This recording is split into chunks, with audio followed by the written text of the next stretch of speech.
The space station's market was alive with noise, smell, and color. Vendors shouted about fresh fruit from jungle worlds, rare metals from asteroid mines, and fabrics that shimmered like liquid light. Crowds moved between the stalls, humans, aliens, traders, and smugglers all brushing past one another in a rush. Above, glowing signs flashed in a dozen languages, promising the best deals in the galaxy. But in the middle of all the brightness and noise, whispers began to spread through the market. "The thief is here," someone murmured. "The alien thief," another said, their voice low and sharp.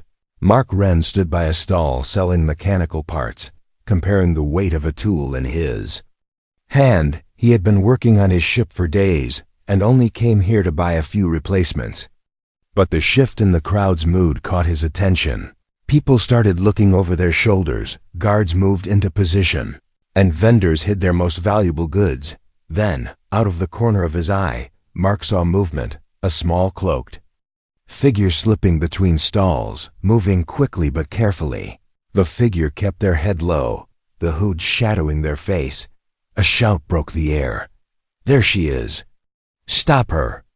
Mark turned to see the cloaked figure freeze for a split second, before breaking into a run. The crowd reacted instantly. Traders, guards, and customers all lunged forward. Blocking her path, she dodged left, weaving through crates and pushing past startled shoppers. Mark could see flashes of her face now, skin pale with a faint silver glow, eyes bright amber, sharp and alert. She looked young, no older than 20, and fear was written across her face. But there was something else in her eyes, something that didn't match the word thief. The guards cornered her near a spice vendor's stall. Her hands twitched as if ready to fight or run, but she didn't attack. The vendor stepped forward, anger on his face. "She stole from me last week, and from half this market. She's dangerous." Others joined in, voices growing louder. Mark noticed something. No one had proof.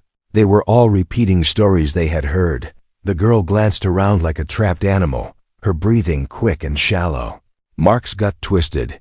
He had seen that look before on war refugees who had lost everything. Before he knew what he was doing, Mark stepped forward. "Back off," he said, putting himself between her and the guards. The crowd gasped. One of the guards frowned. "Human, you don't know what you're protecting." Mark kept his eyes on the cloaked girl. "She's terrified, not dangerous," he said firmly. The crowd muttered angrily, a few people shouting that he should move. But Mark didn't. He raised a hand slightly. "She's with me," he said. The girl blinked in shock, her lips parting as if she couldn't believe what she heard. The guards hesitated. They didn't want trouble with an off-worlder, especially one who might have friends. Finally, one of them stepped back. "Fine," the guard muttered, "but if she steals again, it's on you." The crowd slowly broke apart, but Mark could still feel their stares burning into his back. When the last of them moved away, he turned to the girl. Up close, he could see the faint silver patterns on her skin, like delicate lines of metal under the surface. She was thin, too thin, and her clothes were worn and patched in places. "You okay?" he asked quietly. She stared at him for a moment, then nodded once. Her voice, when it came, was soft but steady. "My name is Sari," she said. "Mark," he replied. She hesitated, her eyes darting to the side as if checking for danger. "I didn't steal anything today," she said, her tone defensive. "I believe you," Mark replied. That seemed to surprise her. They walked together toward the edge of the market, but Mark noticed she stayed just one step behind him, as if using him as a shield. When they reached a quieter street, he stopped. "Why does everyone think you're a thief?" he asked. She looked down at the ground. "Because it's easier to believe lies than to see the truth," she murmured. Before he could ask more, she stepped back, her hood still up. "Thank you," she said, her voice almost breaking, and then she turned and walked away into the shadows between the stalls. Mark stood there, frowning. He didn't know why he had defended her, only that something about her didn't fit the picture the market painted. He had no idea this wouldn't be the last time he saw her. In fact, by the next sunrise, she would be back, and she would refused to leave his side. Mark thought he had left the strange market scene behind. After all, the cloaked alien girl Sari had vanished into the shadows. He had work to do on his ship, repairs that couldn't wait. But as he walked down the dim docking bay corridor, he felt the prickle of being watched. He stopped, pretending to check the panel on a wall. From the corner of his eye, he caught movement, a small shadow darting behind a stack of cargo crates. "Side, you can come out," he said, his voice calm. There was silence for a moment. Then Sari stepped out slowly, her hood still up. She looked smaller in the cold light of the docking bay. Her shoulders hunched, her hands hidden inside the sleeves of her worn cloak. "You followed me," Mark said. Her amber eyes flickered up to meet his. "You didn't turn me in," she replied simply. "That doesn't mean I'm your guardian," he said, trying to keep his tone firm. She tilted her head slightly, studying him like he was some strange puzzle. "I have nowhere to go," she said after a pause. Mark ran a hand over his jaw. "There must be somewhere friends, family," he said. Her gaze dropped to the floor. "They're gone," she said quietly. The way she said it left no room for questions. Mark knew that tone. It was the voice of someone who had lost too much. Too soon. He turned toward his ship. "I can't just take in strangers," he muttered. But she followed anyway, keeping a few steps behind. By the time he reached the boarding ramp, she was still there. "You're persistent," he said. "I told you, I have nowhere else," she replied. Her voice wasn't desperate, it was certain. As if this was already decided, Mark hesitated. At the ramp, he knew what kind of trouble a mysterious alien girl could bring, especially one with enemies. But leaving her out here felt wrong. Inside, the ship smelled faintly of metal and coolant. The narrow corridors hummed with the sound of the engine's idle cycle. Mark led her to the galley and pulled a ration pack from a storage unit. "Hungry?" he asked, tossing it to her. She caught it easily but didn't open it right away. Her eyes moved around the small room, cautious and alert. Finally, she sat and began to eat, small bites at first, like she didn't trust the food not to vanish. Mark leaned against the counter, watching her. "So sorry. You've been living on the station long?" She shook her head, swallowing before speaking. "I don't live anywhere," she said. "I move, I hide, I sleep where I can," he frowned. "That's no way to survive," he said. She glanced at him sharply. "It's worked so far," she replied. Mark didn't miss the edge in her tone. It was the edge of someone who'd been cornered too many times. Still, there was something in her eyes that wasn't just survival. It was pride, stubborn and unbroken. When she finished eating, she set the empty pack on the table. "I can work," she said suddenly. Mark raised an eyebrow. "Work?" "I can fix things. I can read star charts. I can fight if I have to," she said. Her voice was flat, but there was a quiet strength in it. Mark crossed his arms. "I don't need a fighter," he said. "You might," she replied without hesitation. Before he could answer, a faint alert pinged on the wall console. Mark glanced at it and frowned. Station security had flagged his ship for suspicious association. He didn't have to ask why. He looked back at Sari, who simply met his eyes, calm as if she'd expected this. "They'll be watching you now," she said. "And by you, I mean us." Mark exhaled slowly. He didn't remember agreeing to us, but somehow it had happened. And something told him this was only the beginning. Mark had barely slept, even with the ship docked and locked. He kept thinking about the station security flag. If they were already watching his ship, it wouldn't take long before they came asking questions. Questions he didn't want to answer. Questions Sari couldn't answer without making things worse. He found her in the cargo bay early the next morning, sitting cross-legged on the floor. A small, metallic object rested in her palm, a device no bigger than a coin.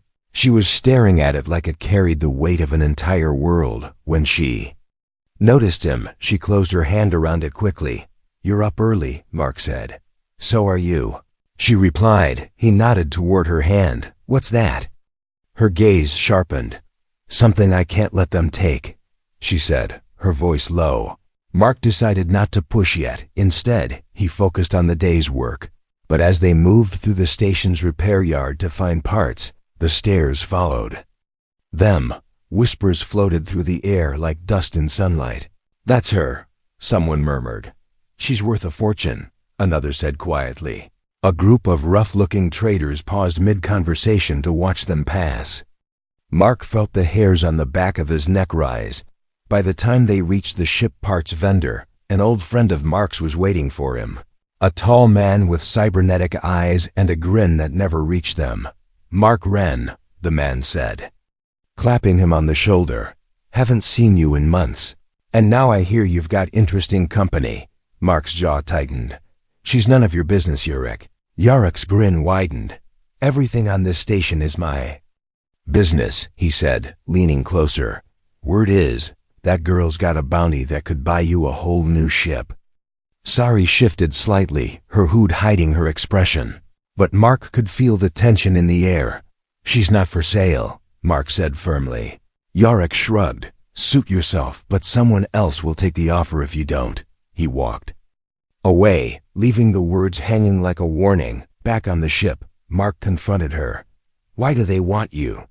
And don't tell me it's just about theft, because I've seen real thieves, and they don't look like you." Sari was silent. For a long time, then she said, "They think I have something. Do you?" He asked. She didn't answer, at least not directly. Instead, she pulled back her sleeve, revealing her wrist. There, etched into her skin, were faint glowing lines forming a strange, looping pattern. It wasn't a tattoo, it looked alive. Shifting slowly under the surface, Mark stared. "What is that?" "A key," she said simply. "To what?" "To things you don't want to be part of," she replied. Her tone was flat, but her eyes were tired, like she'd carried this burden too long. Before Mark could ask more, a distant rumble shook the ship. He rushed to the console 3. Vessels had just dropped out of hyperspace nearby, their IDs blocked. Sari's face went pale. "They found me," she whispered. Mark turned toward her. "Who?" "The ones who destroyed my home," she said, her voice trembling for the first time. "And they won't stop until they have me." Mark's stomach knotted. It was no longer just whispers, it was a hunt, and now he was part of it, whether he wanted to be or not. Asterisk. The moment the 3 vessels appeared on the radar, Mark knew they weren't here for trade. They moved in a tight formation. Their black hulls marked with faint crimson stripes, a pirate crest. Sari stood beside him in the cockpit, her hands clenched. "I know that pattern," she said quietly. "They came to my world. They burned everything." Mark's fingers flew over the controls. The station's docking bay doors were already opening. They hadn't fired yet, but their approach vector was too precise to be friendly. "Strap in," he said, and the engines roared to life. The ship shuddered as it lifted away from the station, stars spilling across the viewport. The pirates adjusted instantly. Following close, a voice crackled through the com. "Unidentified freighter, cut your engines and prepare to be boarded." Mark didn't answer. Instead, he punched the throttle, throwing them into open space.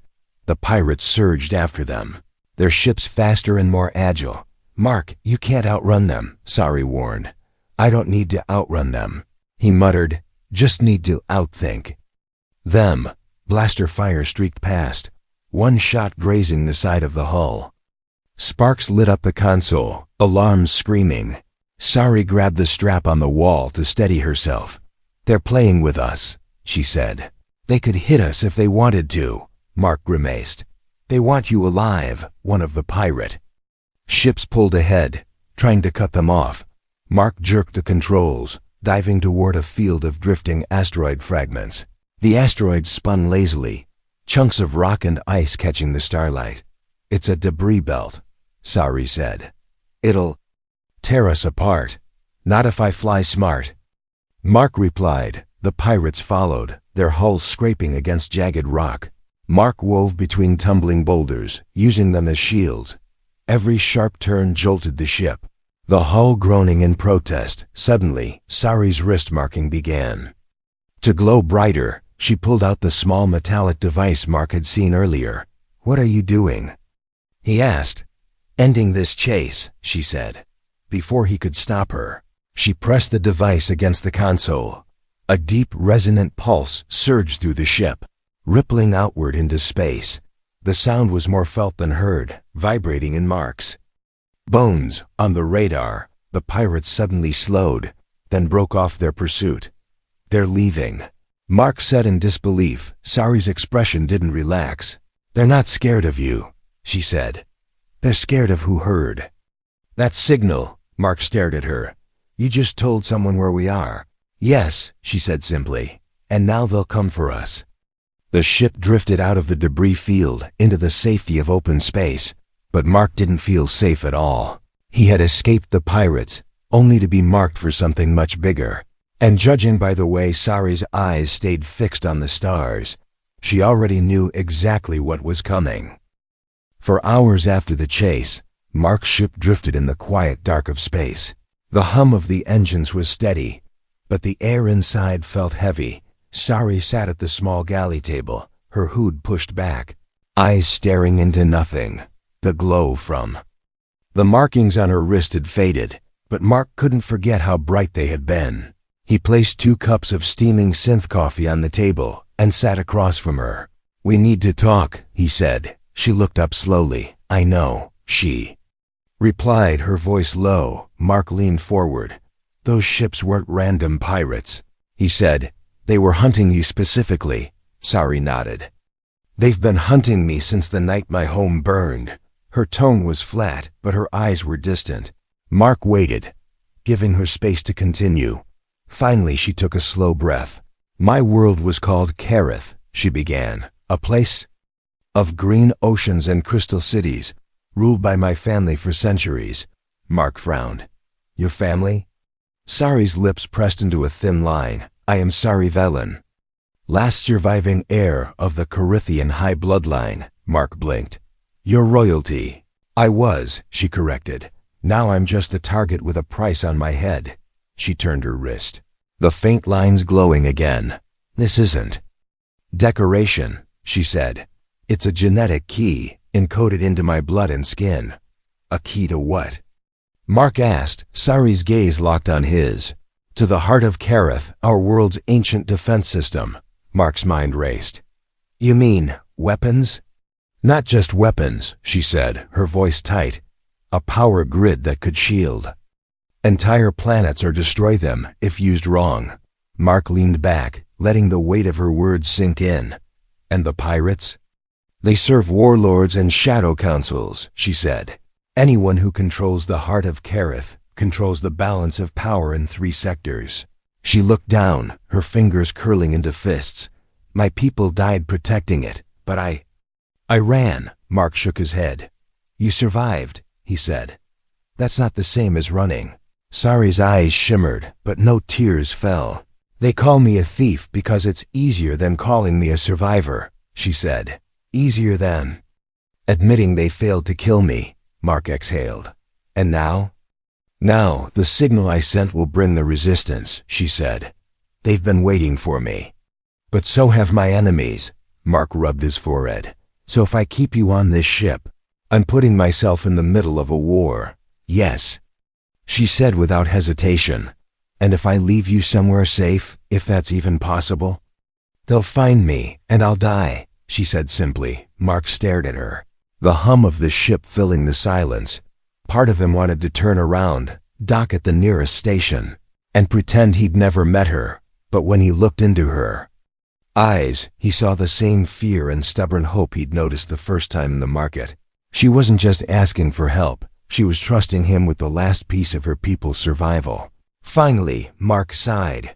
"Looks like I'm already in it," he said. Sari's shoulders relaxed slightly, and for the first time, she allowed the smallest hint of a smile.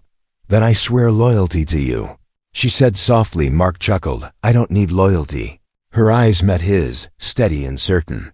"You will," she replied. Mark's ship touched down on outpost Darius, a small trade station hidden deep in an asteroid cluster. It wasn't on any official charts, which made it the perfect place to repair the hull damage from the pirate attack. The docking bay smelled of oil, metal dust, and old air. Sari stayed close to him, her hood up again, watching every shadow as they walked. They were met by an old acquaintance of Mark's, a grizzled mechanic named Kelrin. He was human, tall, and broad-shouldered, with a cybernetic arm that whirred softly when he moved. "Well," Kelrin said with a grin, "if it isn't Mark Wren, last I heard, you were dodging debt collectors on Vega Prime." Mark smirked. "And last I heard, you were overcharging pilots for fuel." They shook hands, and Kelrin's eyes shifted to Sari. "Your new co-pilot?" he asked. "Something like that," Mark said carefully. Kelrin led them through the repair bay, pointing out where the ship would be worked on. "Won't take long," he said. "You can wait in my office, grab a drink, rest a bit." Mark nodded, but Sari didn't relax. Her eyes kept scanning the walls and the few workers moving around. When Kelrin stepped away to talk to a technician, she leaned toward Mark. "I don't like it here," she whispered. "It's fine," he said. "I've known Kelrin for years." But her expression didn't change. "People change," she murmured, while Mark inspected some engine parts. Kelrin slipped into his office, closing the door behind him. Inside, he activated a secure COM channel, his voice low. "Yeah, he's here," he said. "And the girl is with him." A distorted voice replied, "Hold them until we arrive. You'll get double the usual fee," Kelrin smirked. "Make it triple. And I'll even make sure she's unharmed." The voice agreed, and the channel cut off back in the repair bay. Mark felt a strange heaviness in the air. It wasn't the smell or the heat, it was the way the workers kept glancing his way, and then quickly looking away. He turned to Sari. "You're sure you've never been here before?" She shook her head. "I'd remember," she said. Then her eyes narrowed. "Mark." "The exits." He followed her gaze and saw that two side doors, previously open, were now sealed. Before he could react, Kelrin returned with a smile that didn't reach his eyes. "Good news. Your ship will be ready in just a few hours," he said. Mark didn't move. "You've locked the exits," he said flatly. Kelrin's smile widened. "Better for security." "You understand." Sari took a small step back, her body tensing. Mark glanced around the bay. 3 mechanics had stopped working, and their hands hovered near their belts where weapons could be hidden. "You're selling us out," Mark said, his voice low. Kelrin shrugged. "Nothing personal, old friend. But she's worth more than any job you could offer." Mark's hand twitched toward his sidearm. "Walk away, Kelrin," he warned. Kelrin chuckled. "I'm afraid it's too late for that." The sound of heavy boots echoed from the far corridor. Armed bounty hunters stepping into view, their armor marked with the same crimson stripe as the pirate ships. Sari's voice was sharp and urgent. "Mark now!" In one swift motion, he grabbed her arm and yanked her toward the nearest maintenance lift. Blaster fire erupted, sparks showering down from a nearby console. They dove into the lift as the doors slammed shut, the hunters' shouts fading behind them as the lift rattled upward. Sari looked at him, her breathing fast. "You didn't have to." "Yes, I did," Mark cut in. Her eyes softened. "I thought no one would ever choose me over themselves," she said quietly. Mark didn't answer, but the truth was, he didn't even think before making the choice. The maintenance lift opened into a narrow service tunnel above the docking bays. Faint lights flickered along the ceiling, casting long shadows that danced across the walls. Mark and Sari ran without speaking, their footsteps echoing in the metal corridor behind them. Distant voices and the clang of boots on ladders told them the bounty hunters weren't far. They reached a small hatch that led to an outer catwalk, the cold emptiness of space visible through the transparent barrier. The Silver Wraith, Mark's ship, was still in the repair bay far below, surrounded by hostile eyes. "No way to get back without going through them," Mark muttered. Sari pressed her hand to the barrier, looking down. "They'll never stop," she said, her voice quiet but steady. "Even if we escape here, they'll follow us across the galaxy." Mark studied her. "You sent that signal, which means the resistance is coming. Yes, she said. They'll find us soon. And they can protect you? He asked. Sari hesitated. They can hide me, train me, make me into what I was meant to be, she said. Her eyes searched his face. But it means you'll have to walk away. Mark looked down at the bay again, then back at her. If he gave her to the resistance, he could leave this entire mess behind. No bounty, no pirates, no war. He could go back to his life. Quiet and simple, but every time he imagined that, he saw the look in her eyes back in the market, the look of someone who'd been alone too long. He couldn't shake the memory of her saying, I thought no one would ever choose me over themselves. Footsteps grew louder behind them. No more. Time to think. Mark pulled a small communicator from his pocket. Resistance Patrol. This is Ren, he said. I've got your package. But I'm not handing it over without terms. A woman's voice crackled through. State your demands. She stays with me, Mark said firmly. I don't care where you hide her or how you train her, but I'm in this fight now. There was a long pause on the line. Then the voice replied, Agreed. Meet us at the outer docking ring in 5 minutes. Sari blinked in surprise. You're coming with me? Mark smirked. Looks like I am. The bounty hunters rounded the corner just as Mark hit the release on the hatch. Cold air rushed in as the emergency walkway extended toward a small resistance shuttle docking outside. Blaster bolts sizzled past them, but Mark kept moving, shielding Sari with his body. They leapt across the gap onto the shuttle ramp, and the hatch sealed behind them. Inside, the resistance crew moved quickly. Launching the shuttle into space, Sari stood beside Mark, her shoulders finally relaxing for the first time in days. She looked at him and said softly, The galaxy still fears the alien thief. But now I have someone who doesn't. Mark gave a small smile. And now I've got someone who refuses to leave my side. The stars stretched into long streaks as the shuttle jumped to hyperspace. The hunt wasn't over, but neither of them would be facing it alone anymore.